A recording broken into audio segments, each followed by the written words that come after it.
Greetings people, today we'll be discussing an interview question. This is the chocolate distribution problem. The problem at hand is as follows. You have n packets of chocolates and the number of chocolates in each packet may not be the same. You have to distribute these among m students such that each student gets one packet. If you were to randomly distribute these packets among the students, it may occur that one student gets a packet which only has a couple of chocolates, and another gets a packet which has a lot. If so, the students will get mad and start fighting with each other. Your job as a nice teacher is to prevent this from happening.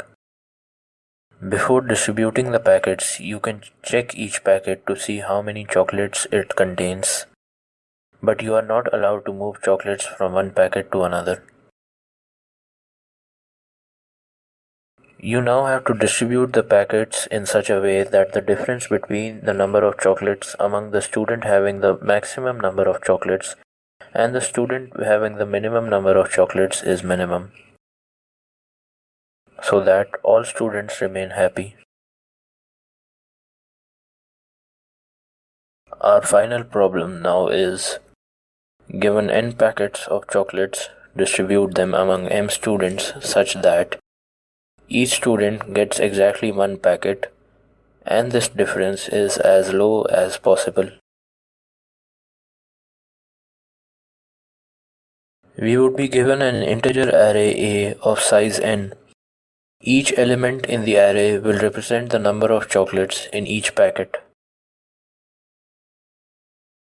Going over the input format, the first line of the input will be the number of test cases. In each test case, we will input the n, the array, and the m for that case. Don't worry if this text intimidates you. Going over the sample input will make it clear.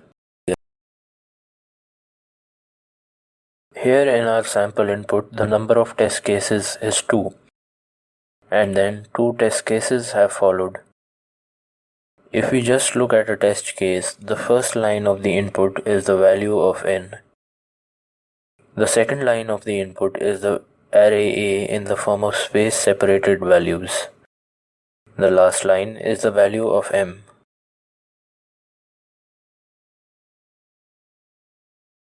If this particular problem is given as a competitive programming problem, then you will be also provided with some constraints.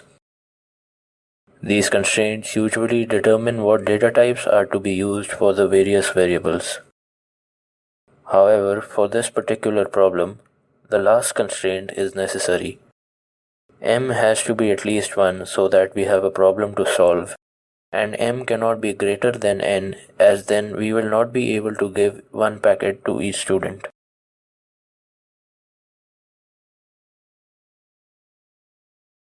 The output expected from us is just the difference between the number of chocolates given to the student with the most number of chocolates and the student with the least number of chocolates. If you were required to find all the packets which would be distributed, you could easily find them following the same steps that we are going to follow here. Let us start solving the problem with some sample inputs. Say we have 7 packets and 4 students, and the number of chocolates in each packet is given as shown. We have to select 4 elements out of these 7 elements such that the difference between the maximum and the minimum of those 4 elements is the least. If you want to try this, feel free to pause the video and come up with a solution. One way of doing this is following the brute force approach. For 7 packets and 4 students, the total number of possible ways we could distribute the packets would be 7C4. This is evaluated as 7 factorial divided by 4 factorial into 7 minus 4 factorial. For the general case, this would be NCM. 7C4 is a small value, but if we chose numbers that are a little bit larger than 7 and 4, let's say 100C90, then we would have about 17 trillion possible cases. And note that the numbers 190 are well inside our constraints. Hence, the brute force approach is no good here. You may wonder, while iterating through the array, what determines the difference between the values of two consecutive elements. Since the values supplied to us are pretty much random, this difference is also random. We want to select m elements such that the difference between the maximum and the minimum of those selected elements is the least. We can start from a small value of m and see what happens. If we just had to select two elements and we chose two consecutive elements, then the difference will be the least when the array is sorted. This holds true for any value of m, that is, for any number of selected elements. Now we have the sorted array. I will display the indices as well for better understanding. If we now select m consecutive elements, let's say from index 0 to 3, the largest of the selected elements will always be on the right and the smallest will always be on the left. If we let I equal to 0, starting from A0 select 4 elements, then the last element will be A3. In general, if the first selected element is at the ith index, then the last selected element will be at the I plus m minus 1th index. The first selected element is the smallest and the last selected element is the largest. So the difference between the largest and the smallest would be the difference between the last and the first of the selected elements. From the start of the array to the end, we next find the differences between m consecutive values. In our example here, the difference between the values at index 0 and index 3 is 4. Similarly, the difference between the values at index 1 and index 4 is 6. The difference between the values at index 2 and index 5 is also 6. And finally, the difference between the values at index 3 and index 7 is 8.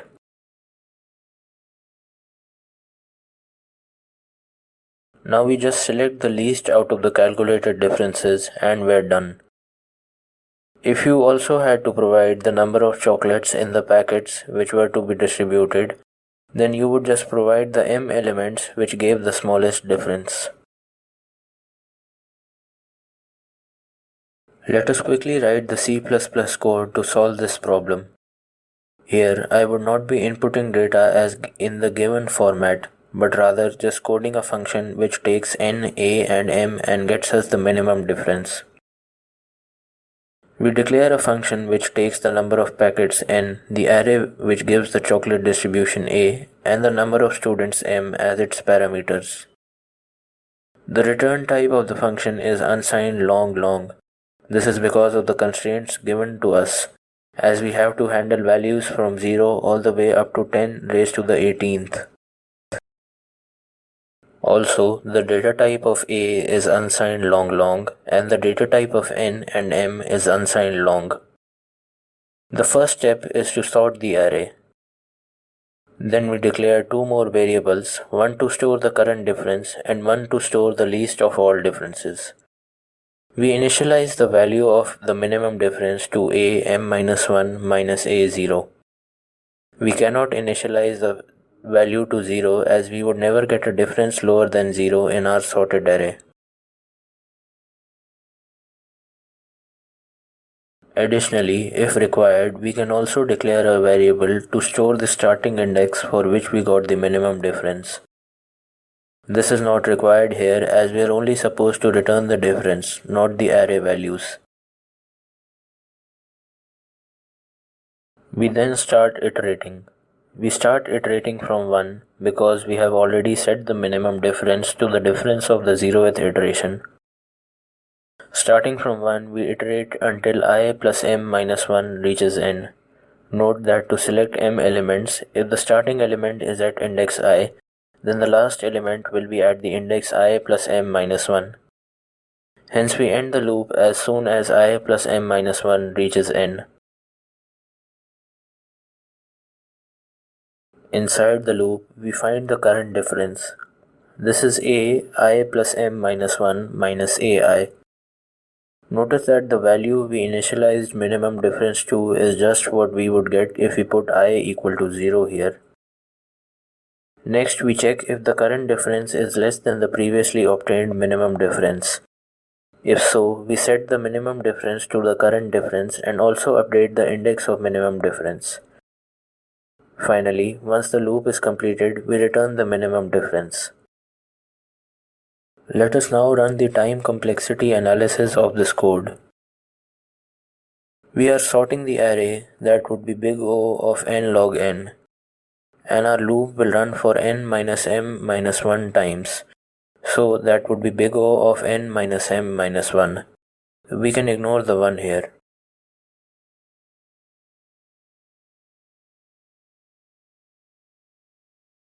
Hey guys, I regularly upload technical interview questions. Please subscribe and turn on the notification bell so that you do not miss a video. If you would like one-on-one explanation of data structures and algorithms for as low as $5 per hour, you can find me at the link in the description. If there is a particular problem you want me to make a video on, just comment below or follow me on Instagram and message there.